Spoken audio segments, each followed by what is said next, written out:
Buenas, como ya le dije en la clase pasada, vamos a ver un poco ahora de lo que es la parte de la pared abdominal anterior o anterolateral, donde vamos a destacar que además de la parte muscular existen otras membranas. Lógicamente, la más profunda es el peritoneo parietal anterior o anterolateral.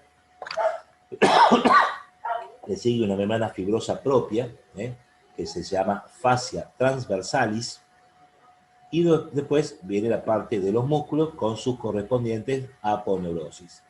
Voy a aclarar una cosa: si bien la palabra fascia y aponeurosis pueden considerarse como sinónimos, la fascia transversalis es una membrana fibrosa propia del abdomen, no es de ningún orden, o sea, de ningún músculo, es propia.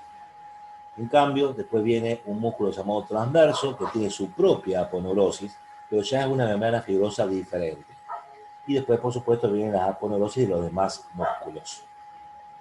Cuando hablamos de esta pared, primero lo vamos a definir formada por músculos largos y músculos anchos. Los largos son el recto mayor del abdomen y el piramidal del abdomen, que es un músculo inconstante. Y los anchos, de la profundidad a la superficie, tenemos en el plano profundo al transverso del abdomen, en el plano medio al oblicuo menor, algunos lo llaman oblicuo interno, y en el plano superficial al oblicuo mayor del abdomen, que algunos lo llaman oblicuo externo. Los tres músculos anchos están, por ser anchos, son delgados en cuanto al espesor, cubren superficie y están cubiertos cada uno por dos láminas fibrosas que son sus aponeurosis con su nombre. Que es una hoja profunda, una superficial, de la aponeurosis del transverso, lo mismo para el oblicuo menor y lo mismo para el oblicuo mayor. En lo que respecta primero a músculos largos, tenemos el recto mayor del abdomen, el cual es un músculo de tipo poligástrico. Significa que tiene tres vientres musculares o más unidos por tendones intermedios denominados intersecciones tendinosas. Puede tener de 3 a 5 vientres con 2 a 4 intersecciones tendinosas. Acá tenemos uno de 3, por ejemplo. Independientemente de cuántas sean, siempre la última, en sentido descendente, corresponde al ombligo. Es para destacar que ambos rectos mayores del abdomen se encuentran a cada lado de la línea media, separados por lo que se llama la línea blanca, que vamos a ver después, que lo forman justamente las aponeurosis de los músculos anchos, y esta línea blanca presenta un orificio que es el ombligo. Veremos que el músculo nace hacia arriba en el borde lateral del apéndice sifoides, del esternón, y en la cara anterior de los cartílagos costales quinto, sexto y séptimo. De allí desciende hasta terminar en el pubis y en la sínfisis pubiana y en la espina del pubis. Este músculo puede tomar punto fijo en el tórax y actuar sobre la pelvis o viceversa. Si toma punto fijo en el tórax, eleva y flexiona la pelvis, y si toma punto fijo en la pelvis, abate esternón y costillas al principio, generando un movimiento de expiración, pero también flexiona el tronco. En la imagen está el piramidal, que nace en el borde superior del pubis y que termina en la línea blanca, pero este se dice que tensa la línea blanca, pero este directamente no tiene demasiada función porque, repito, es inconstante. Ahora, dentro de los músculos anchos, todos dijimos que tenían dos láminas fibrosas, que eran las hojas aponeuróticas. Los tres músculos anchos tienen una coincidencia. En la parte anterior, las dos hojas, ¿sí?, que venían cubriendo al músculo, siguen de largo ya cuando el músculo terminó, generando lo que se llama la aponeurosis de inserción anterior. Que esta aponeurosis va a cubrir al recto mayor si se va a confundir con la del lado opuesto para formar la línea blanca. Los tres músculos anchos tienen una aponeurosis de inserción anterior.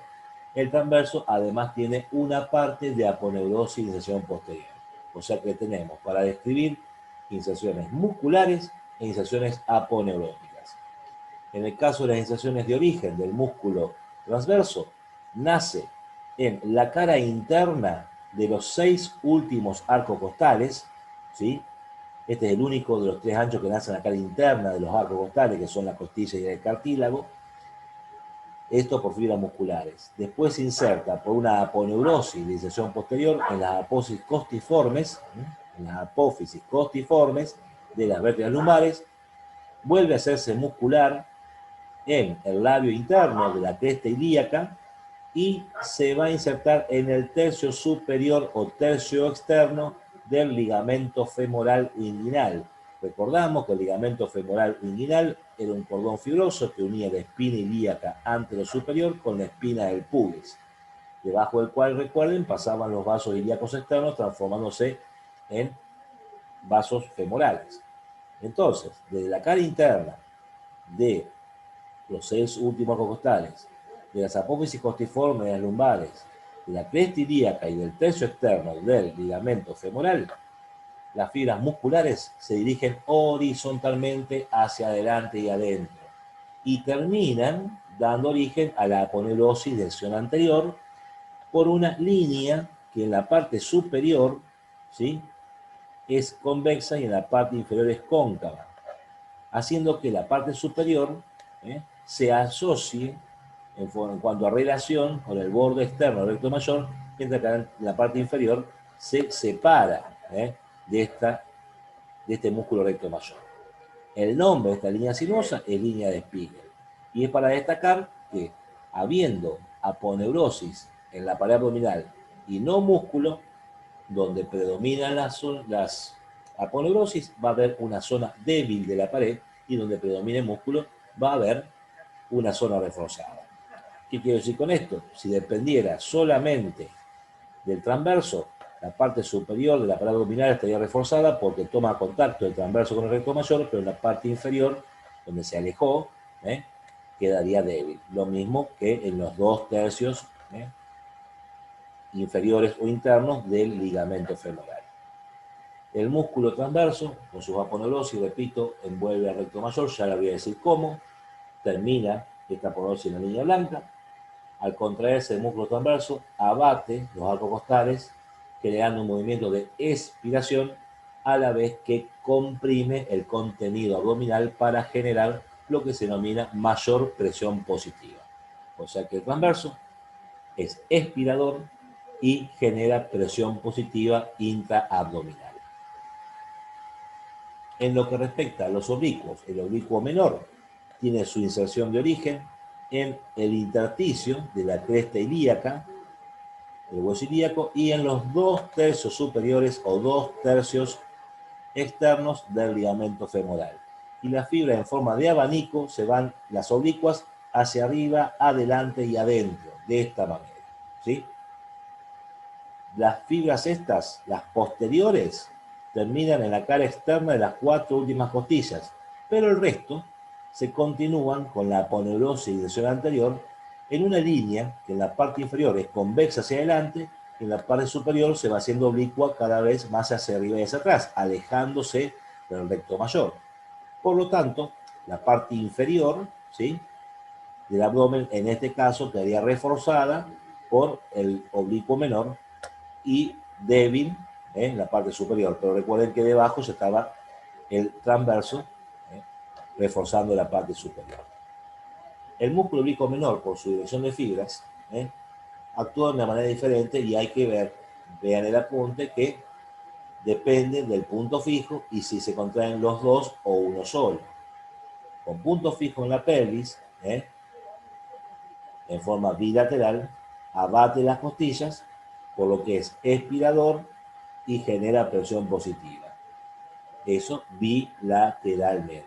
Entonces, los 2 oblicuos menores con punto fijo en la pelvis abaten las costillas, por lo que son expiradores y generan presión positiva abdominal. Pero se contrae uno solo, con punto fijo en la pelvis, inclina y rota el tórax hacia su lado. Y ocurre algo diferente si toma punto fijo en las costillas. En forma unilateral actúa sobre la pelvis. Entonces, ¿qué hace? Rota la pelvis hacia el lado opuesto del músculo que se contrae. O sea, se contrae el oblicuo menor derecho con punto fijo del tórax, perdón, rota la pelvis hacia el lado izquierdo. Y vamos al oblicuo mayor, que sea más amplio y más,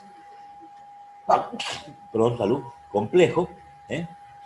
Este oblicuo mayor tiene su origen en la cara externa de las 7 u 8 últimas costillas.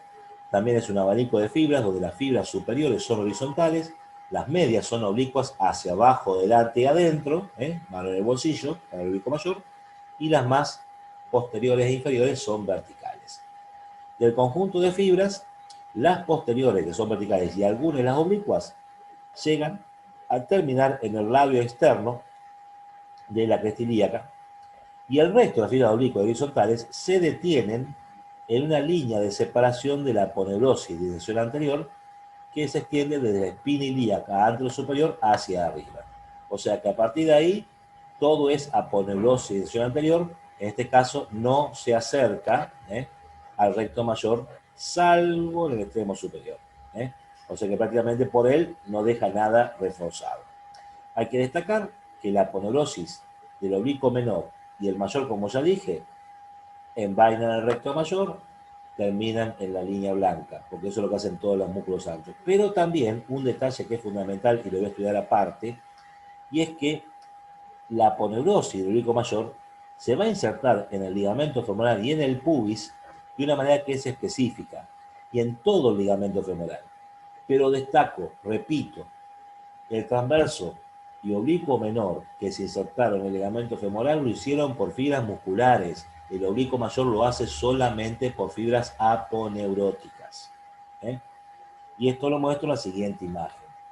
La aponeurosis del oblicuo mayor, al llegar al ligamento femoral, en realidad como estaban el transverso en el tercio externo y el oblicuo menor en los 2 tercios externos de inserción, el que hace el oblicuo mayor pasa por delante del ligamento femoral, por debajo, y se engancha por detrás, como en este corte que ven acá. Ahí está el ligamento femoral, la aponeurosis como desciende, lo envuelve y queda después con tejido conectivo. Esto hace que el ligamento femoral, más la envoltura que le produce esta aponeurosis, al conjunto se lo llama cintilla iliopubiana, o iliopubiana de Thomson porque tiene nombre propio.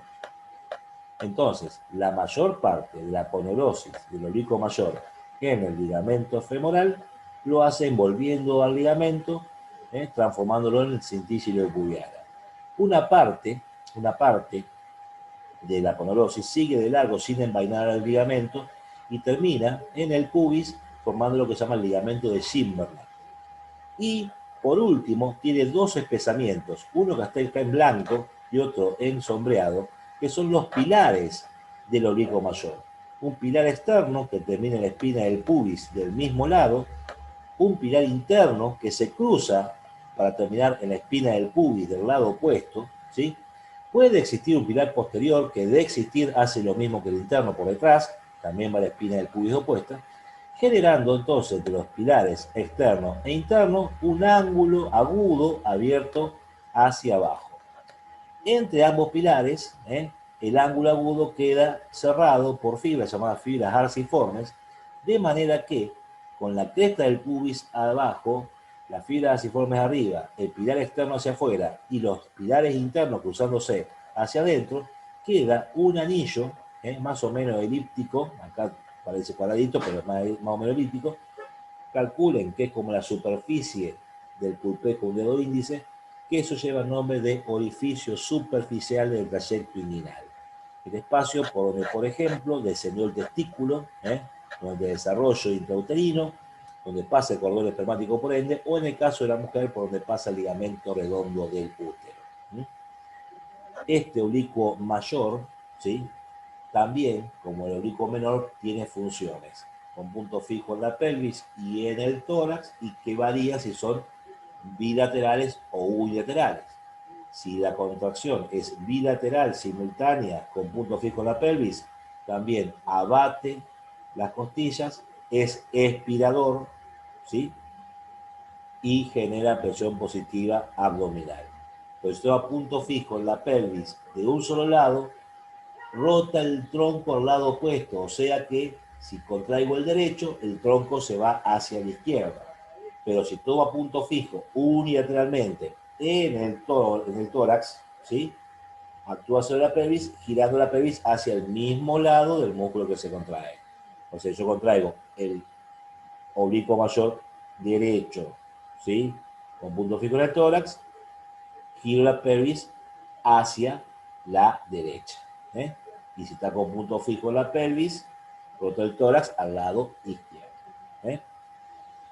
Todos los músculos, todos los músculos anchos son inervados por los 6, anchos y largos, también los recto mayor. Los 6 últimos nervios intercostales y los nervios abdómenos genitales mayor y menor, su rama abdominal, del plexo lumbar.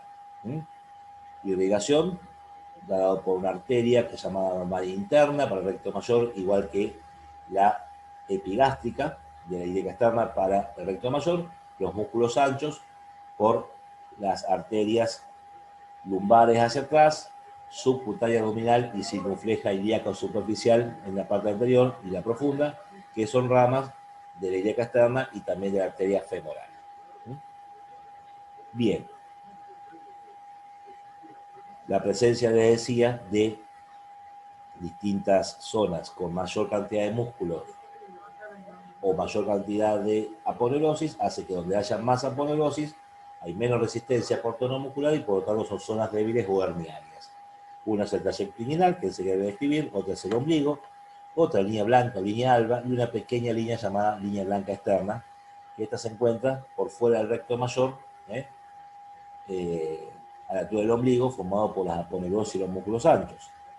Antes de pasar al trayecto, les muestro lo que les decía hoy. Estos son dos cortes horizontales, que es lo que pasa en el abdomen, en los 2/3 superiores del abdomen y en el tercio inferior, con los rectos mayores que tienen la R.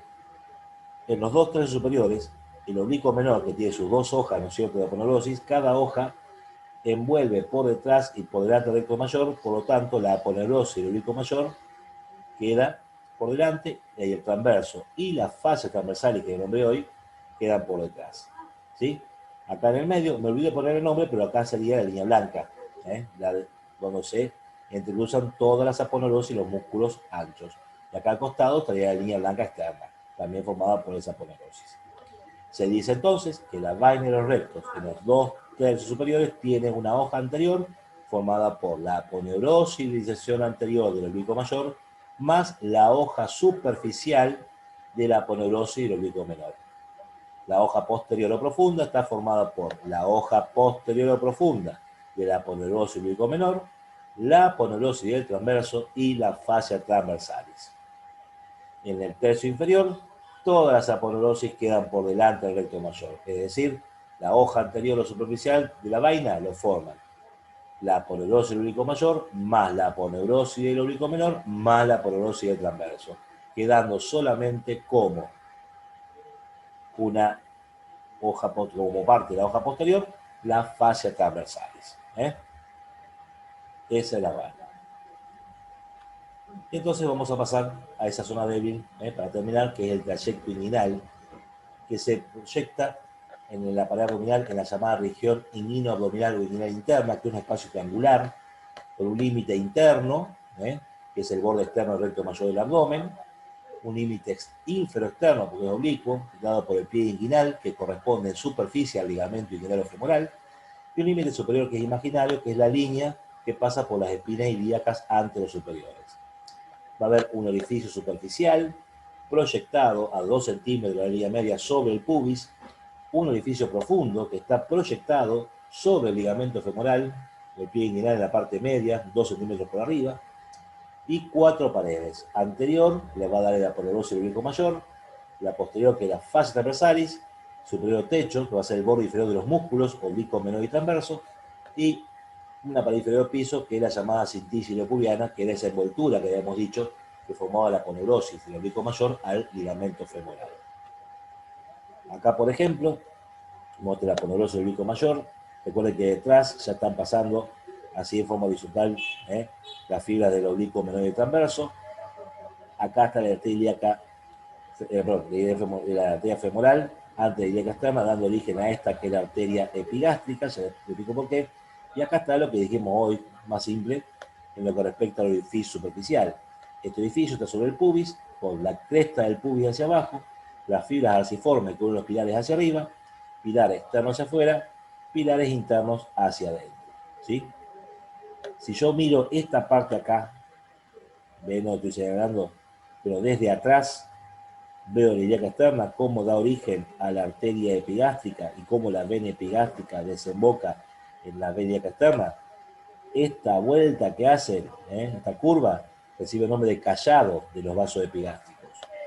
Esto está a la altura del origen y las fibras más inferiores del oblicuo menor y dejan un espacio elíptico que va a ser el orificio profundo del trayecto inguinal. Varía a esa altura, pero acá no se podía ver.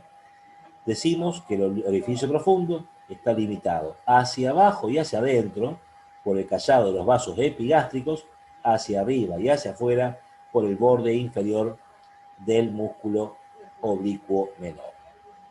Y las paredes en un corte antero-posterior, visto desde adentro, vemos que la pared anterior lo forma la aponeurosis del oblicuo mayor. La pared posterior, las fascias transversales. El piso, el ligamento femoral con la aponeurosis que lo envuelve, formando la cintilla iliopubiana de Thompson, en la pared inferior piso. Y como están pasando así horizontales, la fibra del oblicuo menor y el transverso, al corte, el borde inferior del oblicuo menor, el borde inferior del transverso y el tejido adiposo que separa los oblicuos forman el techo o pared superior del trayecto inguinal. El contenido del trayecto inguinal, dependiendo si es hombre o mujer, en el hombre cordón espermático, en la mujer ligamento redondo, pero en ambos sexos va a haber nervios que están destinados a los genitales o nervios sensitivos, que son las ramas genitales de los nervios abdómino genital mayor, abdómino genital menor y genitocrural. Recuerden que estos nervios eran ramas colaterales del plexo lumbar. Bien, con esto termina ya la parte de la pared abdominal. Quedan algunas cositas, voy a dar músculos masticadores y luego si queda algún tema más para la próxima clase. Éxitos, nos vemos pronto.